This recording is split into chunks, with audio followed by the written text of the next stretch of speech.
Hey guys, just wanted to do a quick fishing report for the Garden City Beach area. So the pier at Garden City Beach, and then the creeks and marshes kind of around Garden City, and also in Murals Inlet a little bit.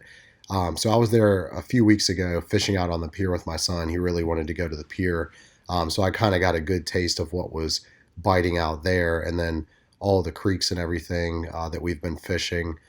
Kind of got a great taste of what's biting in there as well, and kind of what baits are working and when and where to fish for certain fish. So, um, in general, just about everything that's gonna bite at these beaches and in these creeks out on that pier is biting right now.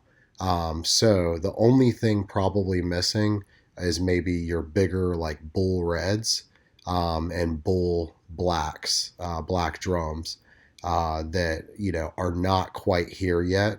Maybe they're starting to roll in here and there, but really this is probably about a month or month and a half too early for those guys to be rolling down and be able to catch those in the surf yet, or even in the marsh. Now that doesn't mean you can't go out there and get like a puppy drum that is 25, 27, 29 inches long. We've been getting those, so they're totally there. The big boys, the real big boys, like 35 inches, or just the real big guys, those guys from my experience are not quite here yet. But so that's the only thing that you're probably not going to get. What you're going to get is, let's just start with the pier really quick. So let me zoom in here real quick. And so what we did is we were fishing a little bit on the side, and of course he wanted to go into the arcade, so we didn't fish all that long. But we were fishing out of the side and getting like whiting and croaker and all that stuff. We were using just a basic fish finder rig with 1/0 circle hook, a fluorocarbon leader on that, and we were just using salted shrimp. So shrimp that I've taken that are bait shrimp, and I salted them with some sea salt and kosher salt, and dried them out really good. And that way they stay on the hook much better. So using that, and then going out to the end there, when we got a spot out there, we were casting real far. And even though you're not supposed to shark fish there, we weren't meaning to catch sharks, but that's what was nibbling on the stuff that we were throwing out there.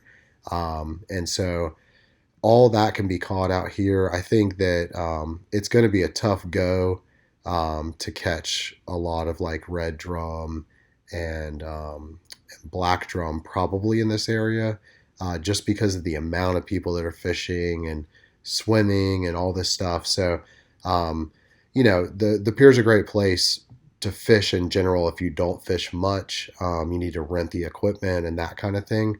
Just use shrimp on a circle hook, you're probably going to catch something. Besides that, though, with this particular pier, from my experience, your best bet is actually to go down the beach some, and throw from there if you have a surf rod.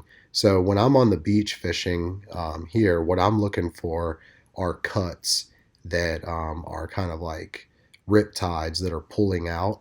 And so just remember when you're surf fishing, and you probably already know this, but if you don't, it's not necessarily how far you can throw it. It's about putting it in the right spot. So sometimes, yes, you need to throw it way out there, but sometimes you don't at all. So if it's high tide and there's a nice like tide pool that's coming right off the beach there, like literally right in front of you, then as soon as that water comes up, then big fish are going to be running right off the beach there, and they're going to be eating all the sand fleas and everything that are kind of like pouring in there.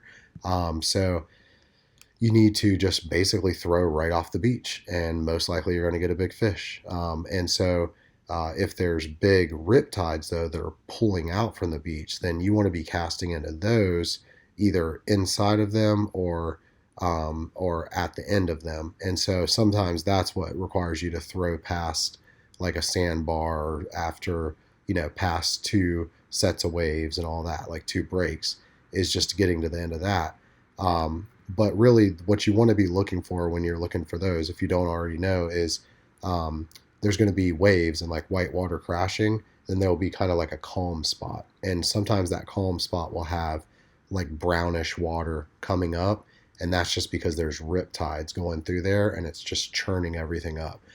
So that's really what you need to be looking for. That's where the fish are kind of stacked up, waiting for all the stuff to get sucked off the beach back to them. And that's at high tide and low tide. Sometimes it stays the same when it's high tide and low tide because it's a really deep cut. Sometimes that completely changes at low tide or high tide. So everyone always asks, like, is there a best tide to fish, high tide or low tide? I always say no. The best thing, and this I probably should have said this at the beginning of the video, the best thing to do is to get out there as early as possible on the beach and fish as early as you can. And whether that's high tide or low tide doesn't matter. That's when the fish are feeding right now because the water is so hot. So all right, so let's move into the creeks really quick. It's the exact same thing in here, but what you're going to be able to do is get a lot more red drum, black drum, and speckled sea trout. So the places you want to be doing there, I know when you come across this main strip in Garden City, there's like some walkways here that you can go out and fish these and get over on this other side. Sometimes there's a lot of people there, so if you can avoid the crowd and you can get access to one of these docks back here, their money, any other public spot that you don't have access to that you can, I'm sorry, that you do have access to, you want to get out there and try to get away from the crowd. The thing I'm really looking for when I'm in the creeks are bends, so nice curves that have like a deep section that the water's like pouring into. That way, when it's incoming or outgoing tide, there's water pouring into that section, and then the big game fish are going to stack up in there and wait for the bait to kind of get flushed to them. And then I'm looking for structure such as an island, like a sandbar, preferably like an oyster bed. And what I'm going to do is I'm going to try to stay on one side and cast to the other side.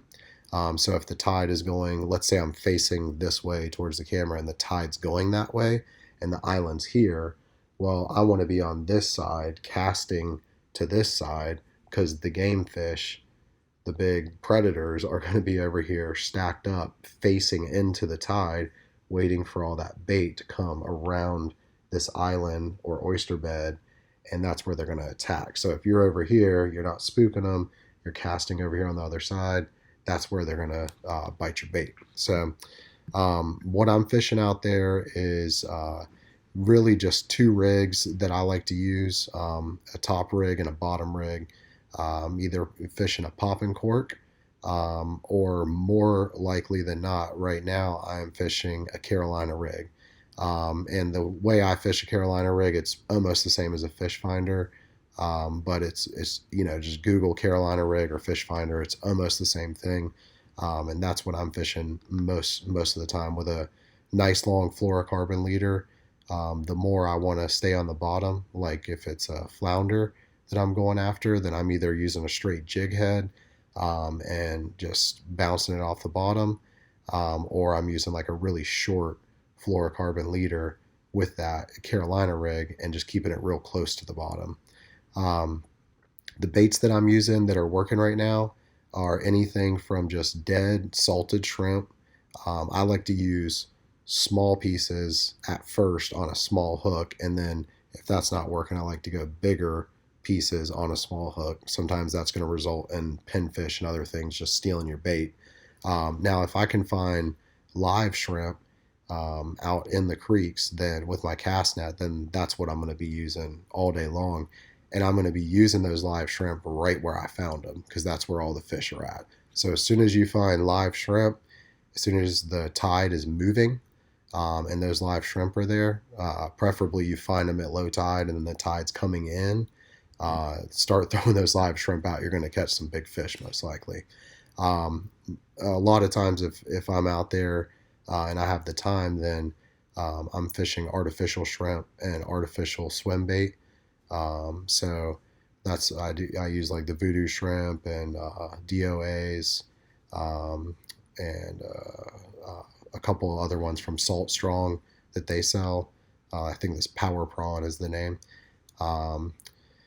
That's about it, guys. I mean, I think that pretty much covers everything. And also, I mean, I should also say that if you find mullet instead of shrimp, then use mullet.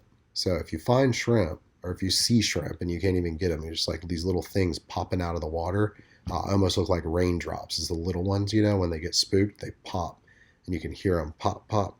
Um, then use shrimp, some form of shrimp, artificial shrimp, a live shrimp, just cut dead shrimp.